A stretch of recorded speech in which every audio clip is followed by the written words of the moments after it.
Welcome to Chapter 3 of Matrix Games World in Flames Training Video. This video focuses on unit basics. We'll start with the land units. Here is an excerpt from the unit review form. You can see the unit depicted in the upper left, and to its right a box that describes what all the numbers mean. In this case, the 5 is both its attack and defense strength. The 3 is its movement points. The 2 indicates that it's a headquarters. Only headquarters have 3 numbers for land units. The 2 are reorganization points. You also have in the box how much it costs to reorganize it using oil, how much it costs to build this unit new, and how many turns it takes. The unit is non-elite because it does not have a white center. Underneath that there is a historical description of the unit. All 67 headquarters units in the game have long descriptions. Most of the rest of the land units have shorter descriptions. And below, in the lower left, you get a screenshot of von Lieb in the front line. Here are 4 headquarters units: von Lieb, Koniev, this is an elite headquarters because of the white; Wawel, this is an armor headquarters because of the circle. Von Lieb and Koniev are both infantry, as indicated by the X. Eisenhower is an elite armored unit. The headquarters units are similar in that they all have 3 numbers: attack and defense strength, reorganization points, and movement points. Here are regular infantry units across the top, armored units in the second row, mechanized units in the third row. All of these are indicated by the symbols in the center. Here are motorized units with 2 little wheels underneath them, motorized infantry units, and cavalry units, which are just a single slash. All of this symbology in the center is taken from NATO symbology. The X's across the top, in this case 3 indicates a corps, 2 indicates a smaller size division, another corps, another division. Down here you see an army unit, and this is an army-sized unit. Some of the major powers, such as the Germans, used corps-sized units. The USSR used army-sized units. In game terms, these are equivalent. Likewise, the army groups, which were shown on the previous page for the headquarters, are equivalent in terms of gameplay to the corps and the army groups. Divisions, on the other hand, are completely different. There are special rules for divisions, and in fact all of the divisions are optional. You could play the game without having any divisions whatsoever in the game. The Chinese, shown in yellow, have 2 armies. They have the Nationalist Chinese, the 3 units on the left, and the Communist Chinese, the 2 units on the right. If the NATO symbol has a reddish tint to it, then it's a Communist Chinese. The full-size corps is a dark red, and the divisions are a purplish red. This is an elite Nationalist Chinese corps, and it's infantry. Here's a division, and here's a regular infantry corps within the Chinese army. The SS units are shown in black, but for all practical purposes they're the same as regular German units. Each minor country unit, like Poland, has a separate color, a unique color for the country, and if it's a minor country, it'll have an initial off on to the right, 3 letters, which represent the country, in this case Poland. A row of mountain units are at the top. These are Marines. The anchor represents Marine units.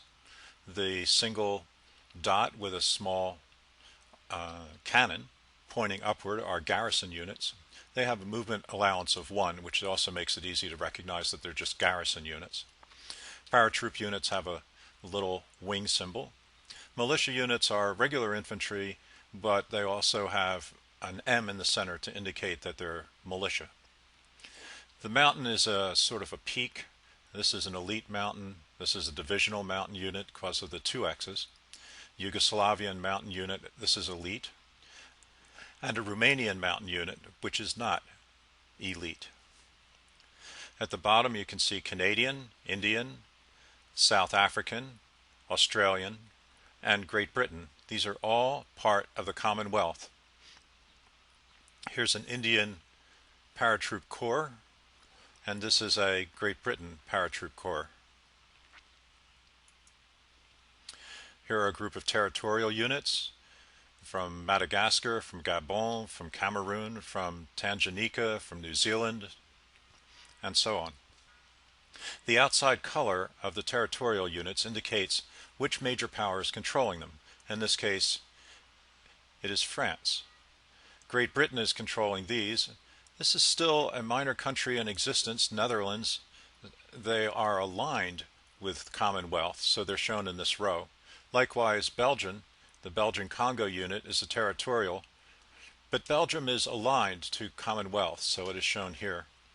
Italy has these three from Eritrea, Ethiopia, and Libya. Japan has the Korean and Manchurian, and America has its Philippines territorial unit. Here are a bunch of divisional units. These are all optional. The top row is all artillery.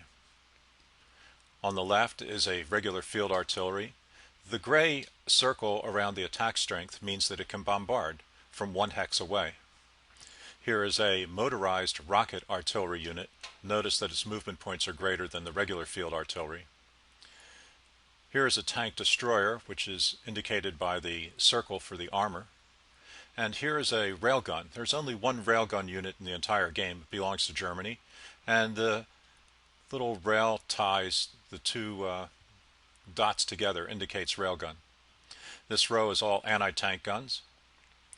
This anti-tank gun with a pale blue belongs to Nationalist China. The dark blue is Communist China.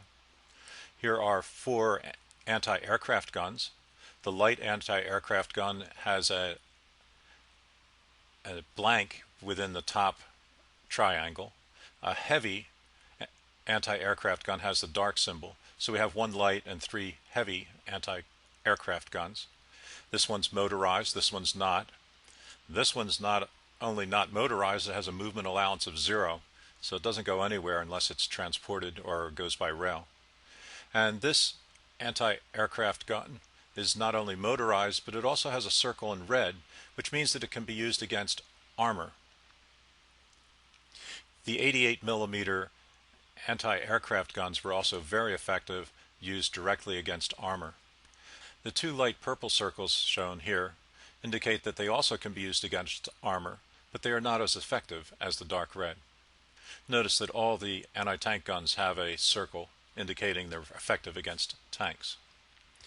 3 engineer units, 1 motorized, 1 marine engineer, and just a regular engineer. 2 ski units, and 2 elite winterized units. The Russians had elite units, and they were very effective in winter, so they received bonuses. The ski units also receive bonuses when fighting in winter, which is snow and blizzard. Here's a comparison page of the different unit types. Regular Army, Infantry, Militia, Garrison, and Territorial. You'll notice that the cost and turns, 3 and 2, 2 and 1, 2, 2, 2 and 1, are slightly different. There are also special rules for territorials and special rules for militia. The text on the side compares and contrasts these 4 types of infantry units. Towards the end of the tutorial, there is a summary of all the different unit types for land units. As you can see, there are quite a few. Most of these are included in the game World in Flames. The exceptions are air cavalry, which are not actually part of the game. You might notice that there are partisans, militia, and territorials and warlords are all infantry, and the letter inside indicates which type of unit it is. At the top are what the size indicators mean. Brigades do not exist in World in Flames. Divisions are optional. Corps, Army, and Army Group are all equivalent in game terms. Here's another page which summarizes what the different numbers mean. Land units only have 2 numbers except for headquarters, which have the reorganizational in the center. So for the most part, land units are much easier to understand. Here are some odd units, which are not actually land units in the sense that they move and attack. but you will see oil points saved on the map and build points saved on the map, and of course forts. Here's a summary of all the unit types, their cost, how long they take, what their gearing class is, their movement, and so on. It runs to a second page, and it runs to a third page. You might want to use this page as a test to see if you understand what all the symbols mean. That you can pick out that this is a division, and this is a division ski unit. At this resolution, you can actually make out the names, Rundstedt, and the fact that it's an Army group. However, if you zoom out so that the hexes become smaller, this information is very difficult to see, and in fact the numbers become difficult to see. Therefore, we have a second resolution level. Here the zoom has gone out to zoom level 4, and instead of doing high resolution, we're using medium resolution. Medium resolution, Rundstedt's lost his name, but his numbers have become bigger. Go back and compare. You can see that the numbers are about the same height as the NATO symbol, but here they're larger than the NATO symbol. If you use medium resolution, you'll be able to see the numbers much clearer. Moving on to the next tutorial on naval units, we start with the surface ships. Battleships, BB, heavy cruisers, CA, light cruisers, CL, and auxiliary cruisers, CX. These have 6 numbers on them. There's attack in the upper left, defense in the upper right. There's anti-aircraft in the lower left, and bombardment strength in the lower right. There are 2 movement numbers. The top one is the movement points, and the second one is the range. Attack strength, the bigger number the better. Range and movement points, the bigger is better. Likewise, anti-aircraft and bombardment, larger is better. But the defense number, actually smaller is better, because it's the risk that the ship is subjected to when it's attacked. So the battleship has a defense strength of 2, and that's much better than the heavy cruiser, which has a defense strength of 6, or the light cruiser, which is 8, or the auxiliary cruiser, which is extremely vulnerable at 10. In general, numbers that are larger on a unit means good stuff, but the defense strength on naval units is the reverse. Smaller is better. The movement points and the range are sometimes different, as shown here, and sometimes identical. At all times, the movement points is at least equal to the range. Sometimes it is larger. The range indicates how far the unit can move from a port. So the Vittorio Veneto can move 2 sea areas from a port. One to move out into an adjacent sea area, and the second element of its range would enable it to move to a second sea area. At that point, it will have used 2 movement points and have 3 left over. The 3 movement points left over means that it could move into the 3 section box, or the 2 or the 1, but it could not move into the 4 section box.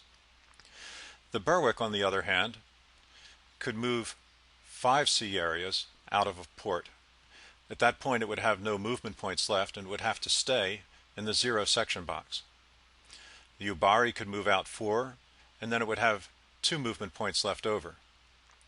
All of these could move less than their range, so the Veneto could just move out 1 and then be in the 4 box. You might notice for the ships that they have 2 costs and 2 turns. That's because most ships go twice through production. You build it at a cost of 2 build points, and 6 turns later it arrives. At that point you can decide whether to continue building it or not. If you elect to go through the second cycle, you can spend 3 more building points and wait another 6 turns before the ship actually arrives. It'll take 2 years to build the Vittorio Veneto from scratch. The Berwick is much cheaper. It only costs 2 building points. However, it does take 10 turns, or 20 months. The Ubari is even cheaper, but it takes 20 months, and even the auxiliary cruiser, at a cost of 2 build points, takes 20 months to arrive. Here are the carriers. It's a light carrier, CVL. a regular carrier CV, and 2 more regular carriers. Carriers have similar numbers to the other ships. The difference is in the lower right corner. Instead of a bombardment strength, it has its air class. An air class of 1 means that it can take a carrier airplane with a class of 1. An air class of 2, such as the Furious has, means that it could take a carrier air unit with a class of 2. Class 3 to 3, 4 to 4, and so on. The smaller planes, the 1, 2, and 3, can all fit on the Enterprise. The restriction is that you cannot take a large class air unit and place it on a small carrier. So the 4 cannot go on the 3, but the 3 can go on the 4. Here are some optional units for anti-submarine warfare. There are both carriers and escorts, and they have special attack capabilities against submarines, as indicated by the purple and dark red. The carriers have a carrier class, which they can use the same as the previous carriers. Here are some submarines. Different characters of submarines have different attack strengths. The supply subs and the military subs have 0 attack strengths. They're also extremely vulnerable with high defense ratings of 10 and 9. A few more submarines. The most unusual submarine in the game is the flying sub. There's only 1 of these. The Japanese had a float plane attached to the flying sub, which enabled it to reconnoiter and see farther than the sub could from its surface. Here is the summary page for Naval Units, and it describes what all the different numbers mean. It presents an example of all the different types. Convoys are shown with no attack strength and just a counter of how many convoys are in the unit. This is 1 convoy. If it had a 3, there would be 3 convoys. There's also frogmen, and there's also naval supply factors. Here's a rundown of all the different abbreviations that are used for naval units. And here's a breakdown of how much it costs, the gearing class, and so on for each of the naval units. Here are naval transports and what they can carry. So the normal naval transport is shown as 2 ships in a horizontal, and in this case it's carrying an infantry unit, an infantry corps mountain. In this case, the transport is carrying a headquarters unit, and another one carrying a headquarters unit. The British put the Queen Mary and Queen Elizabeth into service for moving infantry units. So they're not able to carry like a headquarters unit, but they are able to carry a regular infantry. Transports can also carry planes. Supply points. If you're using special optional rules for surface ships, they at times can carry divisional sized units. So the Biloxi, even though it's just a light cruiser, is capable of carrying a divisional infantry unit. And the heavy cruiser here, and the amphibious units are special optional rule, and if you're using those, then they can carry infantry units and invade from the amphibious unit into a coastal hex. Here's a carrier carrying its carrier air unit, and transports can carry marine units, obviously. So here are some convoys, and what we're showing here is a series of sea areas, and what you want to do is put a convoy unit in each of the sea areas, and that will enable you to transfer resources through the series of sea areas in a convoy pipeline. So resources coming from India would come into the Red Sea, Eastern Mediterranean, Western Mediterranean, Cape St. Vincent, and the Bay of Biscay. That would enable them to go into Plymouth. In this case, we're showing that there would be 2 convoys in the Bay of Biscay, 2 in Cape Vincent, and so on. The reason you might want to have an extra is not only to defend against the possibility of one of them getting damaged during combat, but also 2 means that it could carry 2 resources. Most naval units travel in groups. Here's a fairly strong defensive group that Britain might put out into the North Sea in order to defend against any invasion from Germany. And here's a very strong invasion group by the U.S. It has 3 carriers, it has several battleships and heavy cruisers, and it has a number of transports and amphibious units carrying infantry units to do an invasion, and then a number of light carriers to add a little heft to this task force. Here's a group of Japanese carriers. In fact, these are the 5 carriers that attacked Pearl Harbor. And here's a comparison of the French and the Italian. These 2 groups might come to conflict in the Mediterranean early in the war. Moving on to air units. Air units on this page are all fighters. You can tell they're fighters because they're shown horizontally in profile. There are 4 different types of fighters here, though. This is just a normal fighter. The black circle here indicates that it's a night fighter. The pink or orange inside the white indicates that it is a twin engine. And the Hurricane is, I guess, similar to the MS-406. Let's look at the BF-110E. The 5 numbers shown on an air unit. Upper left is a air-to-air strength, both attack and defense. Upper right is air-to-sea, its ability to attack ships. Lower left is its tactical strength, its ability to attack land units on ground. Lower right is its strategic strength, its ability to attack strategic targets like factories. And the number in the yellow circle is its range, how many hexes it can fly from its base to a target. Here are 4 bombers. Bombers are shown in the top view, all flying towards the top of the unit. Again, there are 5 numbers: air-to-air, air-to-sea, tactical, strategic, and range. The red circle here indicates that it's especially effective against tanks. It's a tank buster. Here are 4 naval airplanes. These are used to attack naval units. They are shown by a diagonal from the upper right to the lower left. Again, 5 numbers: air-to-air, air-to-sea, tactical, strategic, and range. You'll notice that most of these have very impressive air-to-sea numbers. The blue circle indicates that it is a flying boat and can only base on a coastal hex, either a sea coast or a lake coastal hex. The parachute symbol with the line through it indicates that this unit may not carry paratroopers, even though the white circle indicates that it is an air transport. The black death head indicates that the pilot dies and the plane is destroyed every time it flies. So you use it once and it's gone. Here are 4 air transports. The first 3 are regular air transports, and they're all flying pointing towards the bottom. The 4th is a bomber. However, the white circle indicates that it can be used for air transport.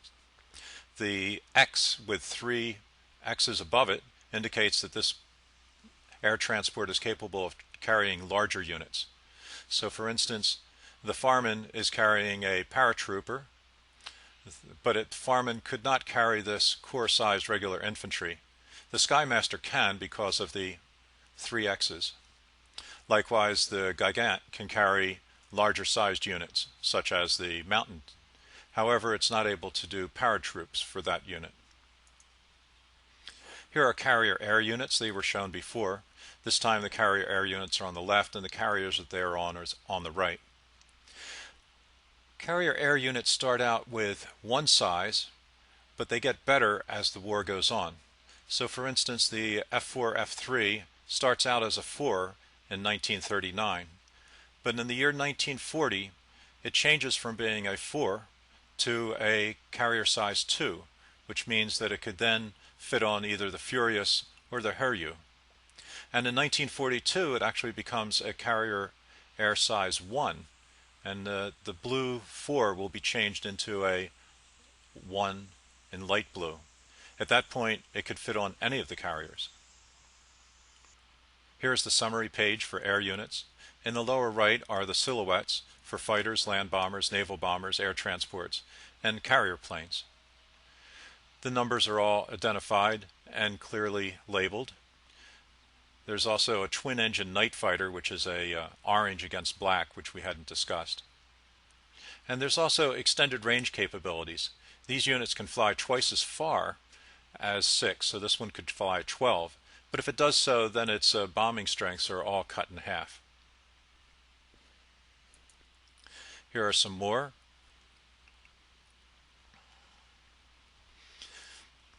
The Sub-Hunter units are optional, and if you elect to choose them, you can build them and they will have especially effective attack strengths against submarines.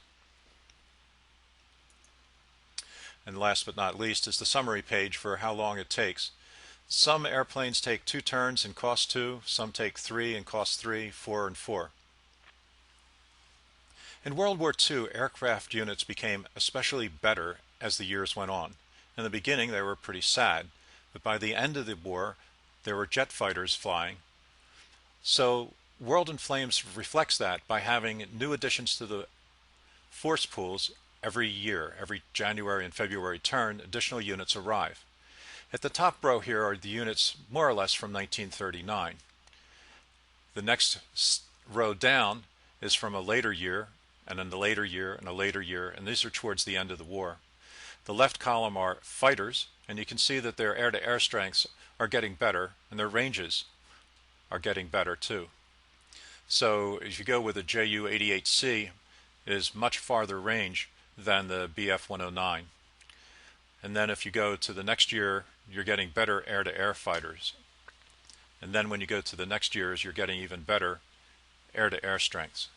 Likewise, the bombers are going up higher for their bombing, both tactically and strategically. The naval air units are getting better, and so on, right across the line. Here's a comparison over the years, with the earliest years of the war at the top and the latest at the bottom. And you can see that the Spitfire 1, which is a very good unit in the beginning of the game, is totally overwhelmed by the Spitfire 14 and the Vampire later in the game. Likewise, the bombers, with a tactical of 3 and a strategic of 1, change to a tactical of 4 and a strategic of 8. The range goes from 9 extended, which is much better than the 7 unextended. And the Peacemaker is massive, air-to-air strength of 9, range of 23 or 46 if you fly extended, and strategic bombing of 12. A truly fearsome aircraft. Here's a picture of the air units with high resolution. You can see the planes quite clearly, you can see their names, and the numbers are fairly small. They're much smaller than they are for, say, the infantry units. But if you go to medium resolution, you can go back out to zoom level 4, and though you've now only got the silhouettes of the air units, you can see the numbers much more plainly. And once you get familiar with the symbology, you'll know that this is a fighter, this is a nav air, and this is a tactical bomber.